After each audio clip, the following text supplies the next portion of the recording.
The next few paragraphs will describe the contributions of getting off the grid for the protection of the environment, decarbonization, depollution, and the protection of plant and animal life.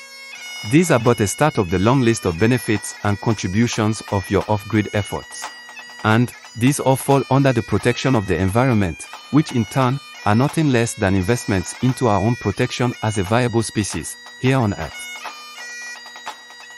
Decarbonization. The primary way to slow down, stop, and reverse climate change, the experts warn, is to stop artificial and excess greenhouse gases from entering the Earth's atmosphere. This must be done as soon as possible. For this, the burning of fossil fuels must be stopped. Coal, petroleum, natural gas, and other fossil fuels must be phased out. This means factories, vehicles, industries, and households must stop using fossil fuels and its sources. This goal is, generally accepted, to be viably reached only gradually, by phasing out fossil fuels over time. Many believe that other energy sources must, however, take the place of fossil fuels, for societies to continue on a comparable rate of development. Renewable sources of energy appear to be poised to replace fossil fuels, and an array of new methods and technologies have proven to be up for the challenge. Many of the major studies into climate change agreed that decarbonization is the strongest mitigating causes of action against the crisis. Rapid or total decarbonization may be very difficult, detrimental, and impractical. That is, in part, because the many available technologies required to harness and use renewable energy require manufacture using fossil fuels. And world economies have grown so dependent on fossil fuels that entire world populations may be at risk of suffering and hunger. For instance, our food production and transportation networks would be severely disrupted if we were to suddenly adopt a no-carbon economy. However, a low-carbon economy seems to be within reach and would be much better than our past and current path. A gradual, but expedited, transition to a low-carbon economy is possible, and it may enable the economy's transitions with minimized impact. Solar, wind, tidal, and geothermal, and battery technologies can continue to grow for energy production, and gradually but surely replace fossil fuel sources. Many may discourage decarbonization, or even a low-carbon economy, with the argument that we may never totally decarbonize, because renewable technologies too require the fossil fuel industries. But studies have shown this to be false. For example, many bring the example that manufacturing an electric vehicle (EV) requires more carbon pollution than making a gasoline car. This is true, but it is only because it takes into account only the manufacturing of the EV, and because of the carbon-intensive process of manufacturing the EV battery. But that argument is dismissed altogether when comparing the life cycle of the EV with a gas-operated vehicle over many years. Other renewable technologies, like solar panels and wind turbines, currently require some carbon pollution to manufacture, but this is more than cancelled by the carbon pollution that is prevented by their use over many years. Pollution. In the spring of 2020, when many of the world's economies paused as the coronavirus pandemic started to claim tens of thousands of lives, the world witnessed a rapid decrease in environmental pollution.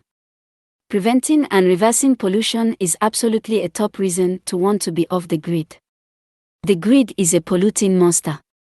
The electrical grid is largely run by the burning of fossil fuels that include coal, natural gas, petroleum, and radioactive materials. And the food grid is almost as polluting, taking immense amounts of land and fuel to operate. The grid, as described here, could not be more toxic, obnoxious, and harmful stuff both for the physical environment and life. Many thousands of years ago we stumbled upon fire, perhaps when we first saw lightning incinerate a tree, experienced a wildfire, or accidentally sparked a fire while making stone tools. Regardless, it seems we have been in love with fire since. From cooking to just burning stuff, fire is in our survivalist and savage DNA. We just refuse to let it go. Later, we found ways to burn things hotter, longer, and more explosively by burning some types of rock, like coal. Unfortunately, burning and exploding things releases that thing's chemical and material compounds into the air. There is no way around this. Some of the burnt material, smoke, is visible, others are not visible, but both become airborne and we breathe it in and go into the air. Also, not everything we burn gets consumed. Some material stays behind as charred waste, and some of the stuff we burn turns into gases that can produce heat. These gases power our many internal combustion machines. As the Industrial Revolution kicked off, in the mid-1700s, we have increased the burning of materials and chemicals exponentially. We burn coal, petroleum, natural gas, and nuclear material to power our ever-increasing industrial plants, homes, and vehicles. In this process, we pollute the earth in 4 ways: air, ground, water, and noise pollution. Air pollution. Seemingly, air pollution is the most abundant type of pollution. Industrial plants, vehicles, livestock, and commercial and residential buildings continuously release pollutants into the air. Especially severe air pollutants are the refining of petroleum, manufacture of chemicals, most generation of electricity, and other industrial processes. Driving your fuel-powered vehicle up and down the road releases pollutants into the air. Some households even produce pollution, especially in the form of heat, but also as airborne chemicals through the use of kerosene, natural gas, and liquid propane.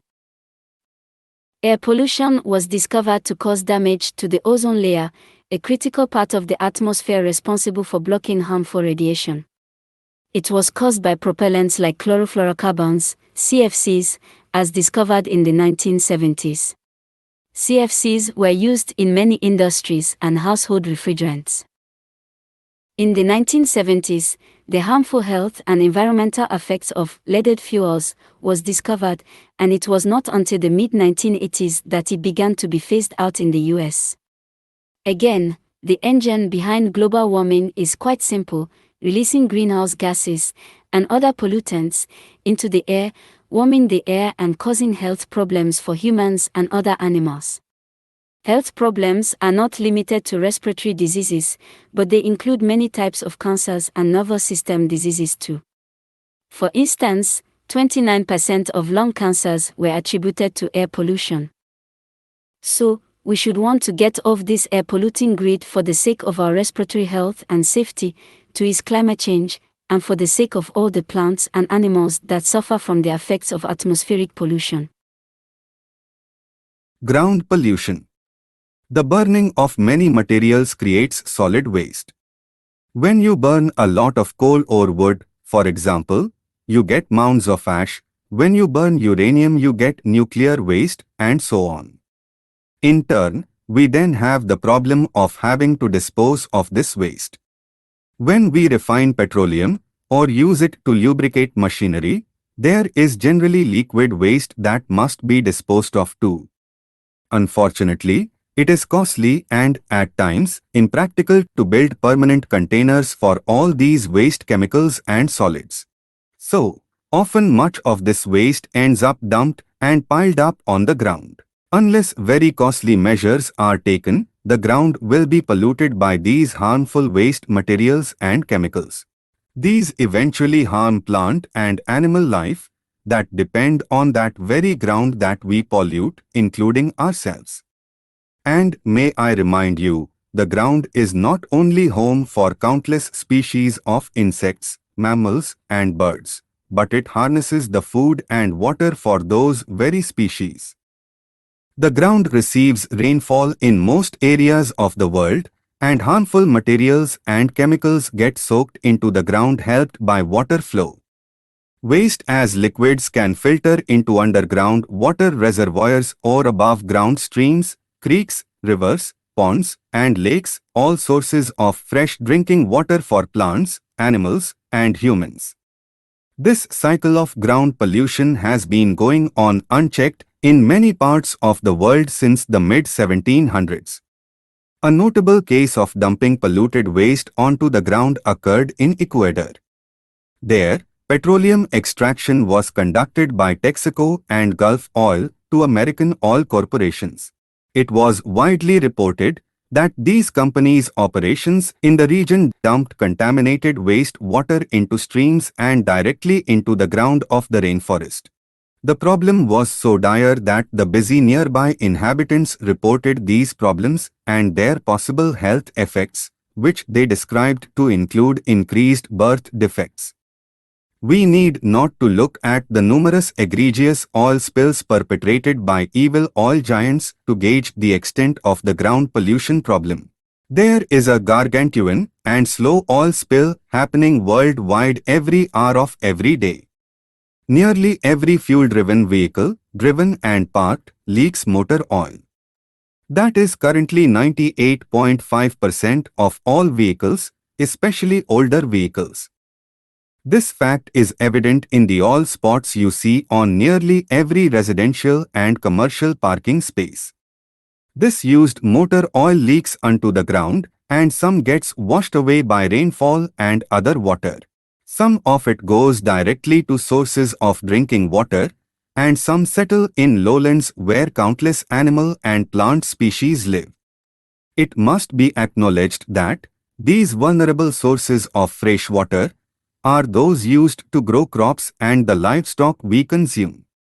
These polluted water molecules go into the cells of the animals we eat, surely eventually causing health effects on us. The amount of vehicles driven on the road has increased virtually exponentially over the many decades since vehicles were introduced. I have witnessed this problem firsthand, and it has been studied widely. A growing problem we face with ground pollution is the amount of solid waste we are producing and dumping. This waste goes into the ground where we and animals live. The plastics and other materials release chemicals and particles, a percentage of which is surely consumed by livestock, wild game, and fish that we consume. These are but a few of the problems of pollution. And these and others should definitely make you want to get off this polluting grid. The grid, by its very nature, demands for you to use more and more costly and polluting energy, consume more costly and polluting foods, and buy and use ever more pricey stuff and services. So, for the sake of the health and happiness, for the sake of future generations, and for the sake of the well-being of countless animal and plant life, it is time to get off the grid. Thank you for listening to this podcast. Please look for the next episode soon. And please ensure you share this with your friends and family. And please like this content and subscribe as a sign of support and for me to continue to provide this type of content to more people like you. By Hector Vladimir. June 2023.